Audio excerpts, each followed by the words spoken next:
Well, there's not a lot of education around financial well-being or financial knowledge at schools or society. So I think it's important that, for some of the things I've learned since, try and use credit cards, store cards, Afterpay, those types of things as least as possible. Um, Pay cash where you can. Obviously, for the bigger items, you can't. A lot of people can do credit, but for the majority of people, it's it's very challenging. Um, and if you look at some statistics, we don't have one here. According to Yahoo in March 2024, approximately 1.8 million Australians face difficulty keeping up with their credit card repayments, underscoring widespread nature of financial problems. So credit is a big problem. So But Trent Williams didn't just rebuild, he turned his pain into a mission. And today, he's helping everyday Australians escape debt before it's too late. This is the best-selling author podcast. It's brought to you by Pat Mesiti's The Turning Point book, which Trent Williams is a co-author in, where real stories of courage and breakthrough come to life. So today we'll be talking about debt, bankruptcy, financial planning, financial stress, all these things that just sometimes tie us up in knots, get us unable to breathe, so panicked, feeling like we're about to die. But it can be okay when we get that outside help, when we get assistance from someone else who's seen it, who's done it, who can help you. And that's exactly the man, the myth, the legend who's here to help us out, Mr. Trent Williams from lifebeyonddebts.com. Mr. Trent, how are you today?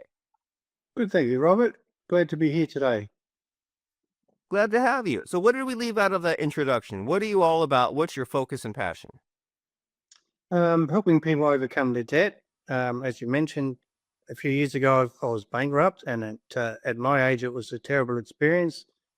Thinking how do you recover from that at such a late age, and what gets you through it, who can help you, and probably the worst thing is the stigma of it. It's just something that you don't want to discuss with anyone, particularly family's okay, but close friends, you just it's just not a comfortable experience. So I learned it through my daughter. She was 2 at the time. She was the reason why I decided to continue on through my bankruptcy, and here I am now, come out the other side and happy in life. Well, great. And you're so right about there's that stigma, right? If someone has money problems, and there's many kinds, right? But the money problems, you think, well, am I dumb? Am I immoral? Do I have bad luck? It's just there's just all this bad things attached to it, and it's just a number, right? It's just like ones and zeros on a computer in a database somewhere. And so it's if we're in this situation, then it's okay. But now we need to get ourselves out of it. And I like what you said there right off the bat, that your 2-year-old daughter motivated you to pick up and get it going. And so can you explain that a little bit? Because I can imagine maybe someone out there is in a really bad financial situation. They say, I know I've got to do all this thinking, planning, acting later, but for now, I'm just trying to get out of the pity party, right? Get out of this despair hole that I'm in. So tell me about how you found the motivation to pick up and rebuild. Yes, I think it's important for people that are in my situation, or any type of debt for that matter, they're coasting along. They find out they're in trouble. Sometimes they just think it's bury their head in the sand, or life's too hard, or for various reasons. And obviously, for higher levels of debt, there's a lot of mental anxiety around it, and I believe there's been suicides over the years, particularly when we, 4 or 5 years ago, when we've had problems with the society. People couldn't take it. But for me, I think it's important for people to find the reason why to go on, whether it's looking at the other side of their debt, to be rid of their debt, life goes on normally. They can do holidays again, or spend time with family. They don't have to be perhaps a recluse. They could go to restaurants. There's so many things to look forward to once you get out of that debt. But it's just a matter of someone finding their own reason why. And as I said, for me, it was my daughter. She was 2. It was my first child. And, I just, she's everything to me. I like it. Well, so you're saying be positive and optimistic about the future, not enough to bury your head in the sand way that got you into this mess, but of saying, okay, on the other side of the debt, what do I not have now? What am I sacrificing in the present moment? And then I'll be able to get back to the vacations and the restaurants and all those sorts of things. And so if someone says, okay, that takes care of perhaps the initial emotional and confidence aspect, as far as these money lessons, right? We want to know what mistakes we may have made that got us into this jam. We don't want to repeat those same mistakes in the future. We want life to increasingly improve and get better as we get older. And money is a big part of that, right? It's money sure isn't the key to happiness, but it gets rid of a lot of stress and worries if you have more than you need. And so what kinds of financial lessons do you have for us today? What should we know? Well, there's not a lot of education around financial well-being or financial knowledge at schools or society. So I think it's important that, for some of the things I've learned since, try and use credit cards, store cards, afterpay, those types of things as least as possible. Pay cash where you can. Obviously, for the bigger items, you can't. A lot of people can do credit, but for the majority of people, it's very challenging. And if you look at some statistics, we don't have one here. According to Yahoo in March 2024, approximately 1.8 million Australians face difficulty keeping up with their credit card repayments, underscoring the widespread nature of financial problems. So credit is a big problem. So try and do that. We've got things I look at is looking at your payments, what payments are going out, what are coming in, have a good realistic budget and sticking to it. What else we've got? We've got different other things, tracking your expenses, finding out what's important that you need to spend on first, and maybe cutting out some things that aren't important in your life. But just for starters, take a rock top approach of where you're at and where can you plug the holes for the issue. Asking for help is also very important. Perhaps if someone gets 6 months, can't start paying the credit card off, that may be using the credit card for the utility bills, ask for help. Another statistic is that so many Australians are in debt but aren't asking for help. There's one here. Where was it? There's, according to a report published by ASIC in June 2024, 5 million plus Australians have struggled to make loan and debt payments, yet they're not asking for help. Asking for help is a big one. Obviously, you don't want to ask your mates, friends, and things like that because there's stigma attached to it. But that's where I want to come into this play and help people. I've been bankrupt, come out the other side, and I really want to guide people with a step-by-step process to getting out of their debt.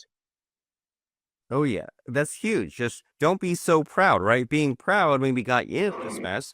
And it's okay to say, well, I can accomplish some things, but I need new thinking. I need new strategies. I need more brains on this problem. And then get yourself out of it. And then you can get back to being proud again, right? And just having that humility, I think, is huge. And you said a lot of really important things that are just helpful as far as being organized and motivated and productive in general, right? It sounds like being organized, saying, well, do I know what money is coming in and going out? Do I know what are the red flags, alarm bells, warning signs? If I'm using the credit card to pay those utility bills, that's definitely time to get someone to jump in and ask me for help. And knowing, okay, what the bills are, what do I need every month, and when during the month, and those payments, just like tracking it. And did you find that when you picked up these habits, was it difficult, awkward, scary? Because I can imagine if their finances are a mess, I can imagine someone being afraid to look at the credit card bill, look at the expenses. And you might say, well, if you can't even look at it, you can't even fix it. But then I can see how someone can be maybe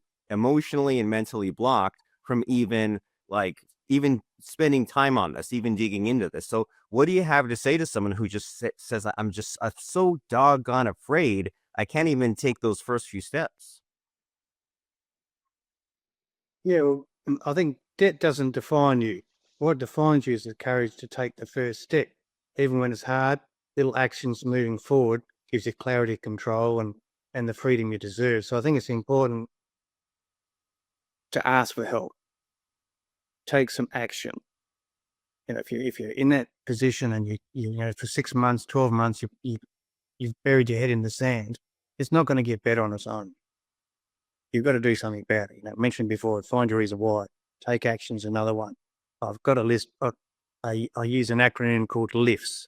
Look at what's holding you back, your beliefs, your habits, circumstances. Identify, install a strong foundation. And that's with your budget, tracking your expenses, and create structure. F was finding your reason why, whether it's for family reasons. Mine was my daughter, maybe your mental health for health reasons. It's up to every individual to find the reason why. So, Mr. Trent, you gave this great list, this great advice, and you have this acronym LIFTS, right? LIFTS. And so, just to make sure that we come away with this, you remember it, what is this acronym LIFTS stand for? Of all those amazing things you said, what's the letter placement? Yes. L is for looking at what's holding you back. Identify your beliefs or habits or circumstances that keep you stuck where you are now. I is installing a strong foundation. Start working out what your budget is, where your money's going, and create structure. F is for find your reason why, whether it's be like myself with my daughter, maybe it's your family, you want other things in life, you want the holidays, you just want to get out of the rut. T is for taking strategic action. Start taking more small steps, those lead into bigger steps, starts getting a bit of motivation, and then you're on your way. And finally, S is seeing your life beyond the debt. Got no more debt, you can go out and purchase whatever you like, within reason, obviously, but whether even just, for some people, they can't even have a takeaway meal or go away for the night. The motel is too expensive. For some people, they can't even fill their tank with gasoline. So just to look forward and say, like I want to take action. I want to get there. Maybe halfway through reducing your debt, you can start doing some of those things. But as long as stuff doesn't get out of control, so that's what I found it helped me through my process. Yeah, and that's doubtful. That it's great that it's not hopeless and that you don't have to wait till all the debt's paid off. As you're coming out of it, you can do little things to treat yourself, to reward yourself.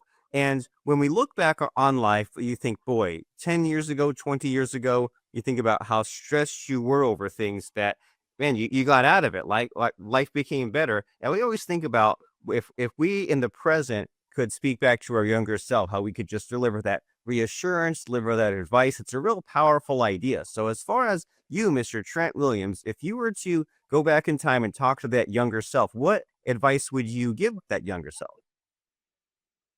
I'd be cutting out my credit cards and AB, doing the best I can for paying for cash. I think I'd be looking at doing some small investments if I could. There's obviously different investments around these days, purchasing some precious metals occasionally or crypto, whatever someone decided. Educate yourself and do a bit of that. And those things also help when they start going up in value. You can purchase larger items like cars and things, cash or almost with cash.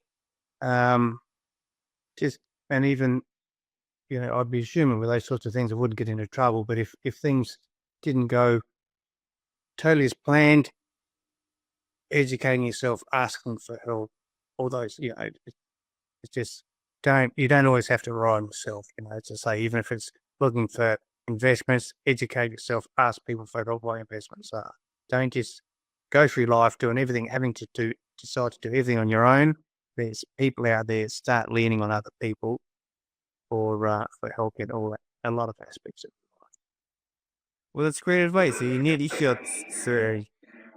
to have a plan and to educate ourselves. And it's not just a one-time thing, is it? We have to continuously get educated and find out about what's happening that's new or what we're already doing, what we should know, and adjust the plan if it doesn't go exactly as expected, but also ask for that outside help. And we've been saying in our conversation that asking for help can be a really scary thing, right? You go to a financial planner, for example, maybe they don't know what they're doing, and maybe we have that shame about it. And so, can you tell us about how that worked out for you? Like, who did you ask for help, and what was the outcome?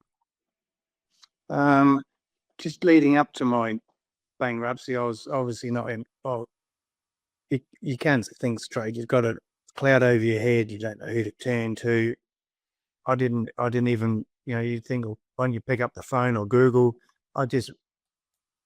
I wasn't at the deepest of despair, but it's just you just can't think rationally. And a family member suggested I contact someone, and I sort of got some help from a bankrupt solicitor. But it didn't turn out great for me. It was helpful, but when you're in your prime, you can Google, you can get the help you want. I mean, if it's a financial planner, just find people that fit with you. Whether you're going to someone for your mental health, whatever, you don't have to get the first person who comes along. Find someone that is suitable for you and can help you, and you get on well together. Whether it's someone for you. Someone helped me a bit with some investments myself at some stage, and I chopped around until I found someone I was comfortable with. So I think asking for help in all these aspects, and whether it's be someone that can help, a financial planner, or there's other companies out there that can help with debt recovery, and those sorts of things, consolidation. Some of them are quite pricey. That's why with this one that haven't come through, and now assisting people with overwhelmed debt to get through this with some of the steps I've listed, and there's more that people can learn. This seems a bit of a cheaper way for people, but there is help out there. As I said earlier, they report 500 million people in Australia, 5 million plus people struggling with debt and aren't asking for help. We need to ask ourselves why. Right. So why are you need on this for help? So it almost sounds like dating the way you put it, right? Just that, well, you need to know who's out there, and you shouldn't get the first person that goes along, and maybe this person helps you, but then if it's just not working out, you have the red flags, then don't be afraid to cut those ties and see if some other option will work for you, right? There's the financial planner, there's the debt consolidation, I mean, even the moral support, right? Your social circle, your friends, your peer group, and it just seems like the guaranteed way to fail is to stay in your own thinking and to stay isolated. And it doesn't guarantee success 100%, but there is that value in learning more and getting outside your comfort zone and talking to people and just figuring out what's possible and who you can talk to and getting that optimism and that positivity. And so there's so much to be said, all right, about financial literacy, money, debt, bankruptcy. But we only have a few minutes left in our conversation here, Mr. Trent Williams. So in this discussion you and I are having, is there a missing hidden question that I should be asking you? I just don't know to ask you. No, if someone's watching these podcasts, they need to have a look at their life, I guess. Take a bit of time out of their daily grind, and perhaps they don't want to be, they've got their head buried in the sand, so to speak. Pull it out, take a look at yourself, start looking at, if you do nothing, what's going to change? If you ask for help, what's going to change? Obviously, if you've got the right help, it's going to have a positive impact on your life. Start taking some action. Some of the things I mentioned earlier, people can start looking at their budgets and tracking their expenditure. Those sorts of things people can do themselves. But obviously, I've been there, come out the other side. I've developed some step-by-step programs to help people get through it, because I basically did a lot of it on my own. It takes time. It's difficult. You've got to find the desire to do it. Where do I look? Do I search stuff online? I've got proven record to help people step by step. And as I say, it's important to take action, and it's really great on the other side. Very good. Very nice. So we need to track those expenses and to budget And for some reason, the visual that comes to mind here, speaking to you, Trent, is like a fork in the road, right? And if you can just simplify it to the point where you have these two decisions, right? You keep doing what you're doing, head still buried, versus pull your head out and examine some things. Well, that sounds like a better option. If you keep on just winging it, flying by the seat of your pants, that's one path, versus budget, which might be a little awkward, difficult, a little hassle, a little time suck there, but it won't get better on its own unless you track these things. And so you say that you had to figure out a lot of this on your own, and now you've got this mission, this bigger picture, because now you say, well, hey, I've dug myself out of bankruptcy, and it's time to make it better and easier for others. And so you say that there's these step-by-step resources. How do we investigate that? How do we claim those? Yeah, well, I'll be doing webinars shortly, and I've got my website, lifebeyonddebt.com. So any stage you can jump on that, and there'll be some blogs and videos and like this podcast that's starting to get out there, and surely I'll have some testimonials to show people of how I've helped some people along the way. Very cool. Well, we're excited about that, right? Because money makes the world go round. We need to get a handle on it. And it's not just about us, right? It's about our family, our future, our offspring. And if we never get our money figured out, and we die poor, and we don't live the best life that we could have, and we don't pass those lessons, those values on to others, then that's not good at all, right? We owe it to ourselves and our future, and our future family and our legacy to get this figured out. Many, many people have been in way worse financial situations, and they got a lot more figured out. And so we just need to, get educated about this by going to lifebeyonddebts.com, watch that training, watch those webinars, and just have Mr. Trent, who's done it, who's lived it, who's helped others, to get you on track to improving your financial future. And this is Trent Williams, co-author of The Turning Point, Real Stories of Courage, Change, and Breakthrough, lifebeyonddebts.com. But before I let you go, Mr. Trent, it's the scary part of the podcast now, where I try to stump you. I try to put you on the spot by asking about a fun or interesting quote or lesson that has served you in your journey. So does anything come to mind as far as a fun quote or a lesson? I just think, if I could give a tip, it's something I read recently, is that you don't have to be wealthy to take control of your money, just willing to believe that the future is worth fighting for. So whether it be your family, yeah. That's great. The future is worth fighting for. So believe and take control. And you can begin to take that control by going to lifebeyonddebts.com. We've been speaking with Mr. Trent Williams, debt coach, to help us get out of debt, to make life, life is not easy, but it could be easier, right? If we have additional tools, resources, plans, strategies. So go to lifebeyonddebts.com to take that control back of your finances and your future. Mr. Trent Williams, it's been a blast speaking with you. Thanks for being here. My pleasure. Thank you very much, Robert.